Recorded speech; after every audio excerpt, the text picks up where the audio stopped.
Oke, Bismillahirrahmanirrahim. Assalamualaikum warahmatullahi wabarakatuh.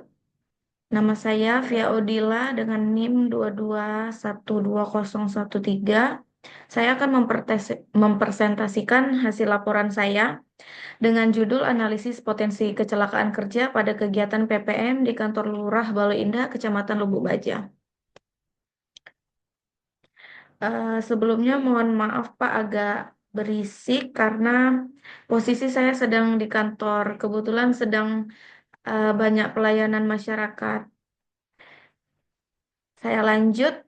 Yang pertama ada pendahuluan. Kegiatan PPM ini tidak selalu dipandang sebagai pekerjaan beresiko tinggi. Namun jika kita melihat lebih dalam, ada banyak potensi bahaya seperti kecelakaan kerja saat pembangunan infrastruktur, penggunaan alat berat dan kurangnya pemakaian alat pelindung atau APD.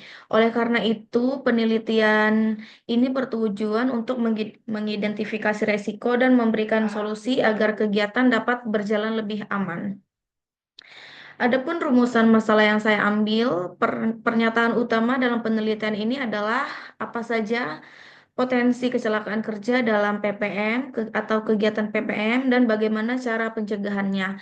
Nah, dari sini saya akan menganalisis faktor penyebab kecelakaan dan merumuskan strategi untuk meningkatkan keselamatan kerja di lapangan.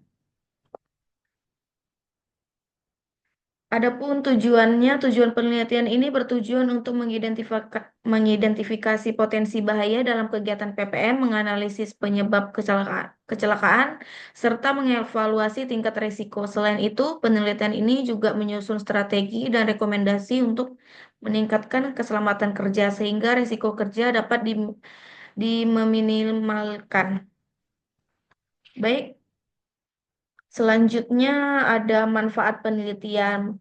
Penelitian ini bermanfaat tidak hanya bagi akademisi, tetapi juga bagi pekerja, pemerintahan, dan masyarakat. Secara teoritis, penelitian ini memperkaya studi tentang keselamatan kerja di lingkungan non-instribusi. Secara praktis, hasil penelitian ini dapat membantu meningkatkan kesadaran dan kebijakan keselamatan di proyek PPM agar lebih aman dan efektif. Selanjutnya ada tinjauan pustaka. Dalam saya menggunakan pendekatan ketiga yang mengacau pada peraturan di Indonesia serta saya menggunakan metode JSH. Dengan JSH ini saya bisa menilai beberapa besar resiko kecelakaan dan menentukan tindakan pencegahan yang sesuai. Dan ini adalah peraturan perundang-undangan, Undang-Undang Nomor 13 Tahun 2003 tentang Ketenagakerjaan. Dan Undang-Undang Nomor 1 Tahun 1970 tentang keselamatan kerja dan lain sebagainya.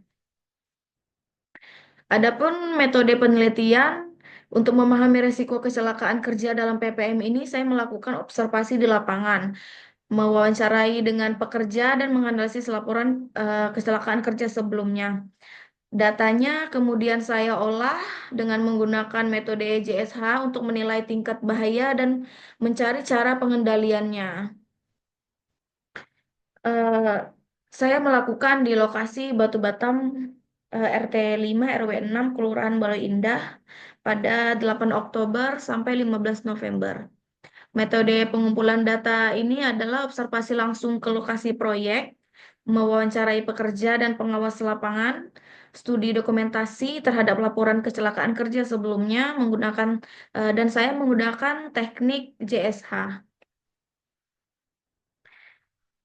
Adapun potensi kecelakaan kerja yaitu ada faktor manusia, kelalaian, kurangnya perhatian atau kesalahan yang terjadi karena tidak mengikuti prosedur yang telah ditetapkan. Selanjutnya kurangnya teliti. Pekerja tidak memiliki keterampilan atau pengetahuan yang cukup untuk menjalankan tugas dengan aman. Selanjutnya ada kelalaian kerja. Kelalaian kerja ini kondisi fisik atau mental yang menurun akibat jam kerja yang panjang atau kurangnya istirahat. Selanjutnya itu adalah adanya faktor lingkungan. Faktor lingkungan jalan licin, pencahayaan buruk, atau kondisi cuaca kurang ekstrim. Karena beberapa minggu ini cuaca memang cukup buruk seperti hujan lebat, angin kencang yang dapat mempengaruhi kestabilan peralatan atau keselamatan pekerja. Selanjutnya ada faktor teknologi, alatnya tidak terawat atau penggunaan alat yang tidak sesuai SOP. Pemakaian alat yang tidak mengikuti prosedur operasional standar yang dapat meningkatkan kemungkinan kecelakaan. Selanjutnya ada faktor organisasi, yaitu kurangnya pengawas, kurangnya kebijakan keselamatan yang jelas. Dan ini adalah metode JSA yang saya ambil waktu penelitian, yaitu ada persiapan alat, pengangkutan material, pengelasan, pembersihan alat kerja, atau inspeksi akhir.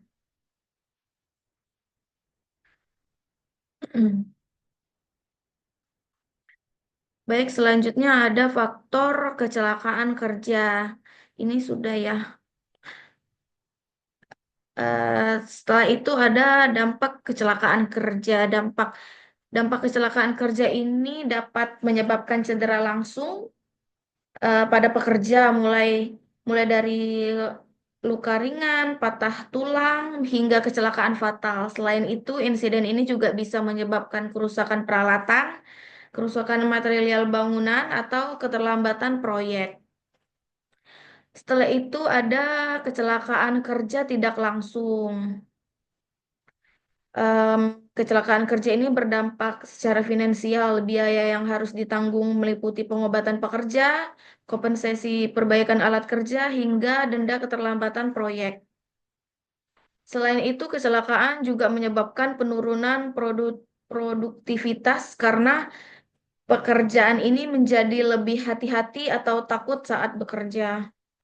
Selain dampak langsung dan tidak langsung, ada juga dampak sosial. Selain dampak fisik dan ekonomi, kecelakaan kerja juga dapat merusak reputasi proyek dan perusahaan. Jika proyek dianggap tidak aman, masyarakat eh, masyarakat sekitar mungkin tidak ingin terlibat. Selain itu, perusahaan juga bisa dikenai sanksi hukum jika melanggar standar keselamatan kerja.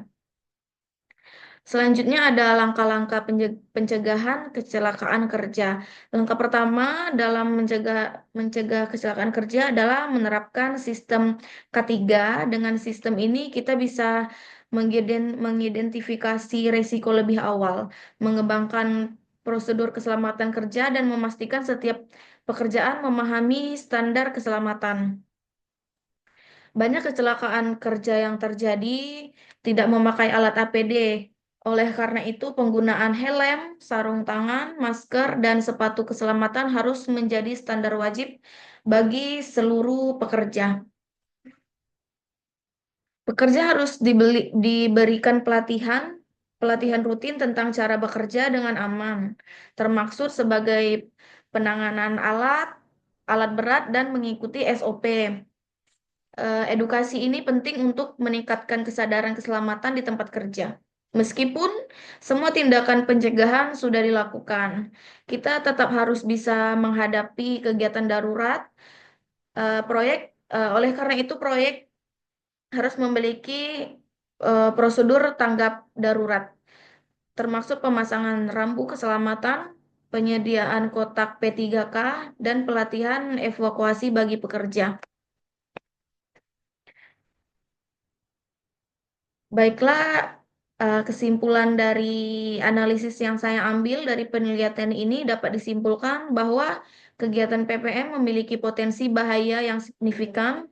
Untuk mengurangi risiko ini, perlu adanya pelatihan keselamatan yang lebih baik, meningkat kesadaran pekerja dengan menggunakan APD, serta pengawasan lebih ketat dari pihak pengelolaan proyek. Sekian dari presentasi saya. Saya Via Audila NIM 2212013, em, selesai mempresentasikan hasil penelitian saya. Terima kasih Bapak. Assalamualaikum warahmatullahi wabarakatuh.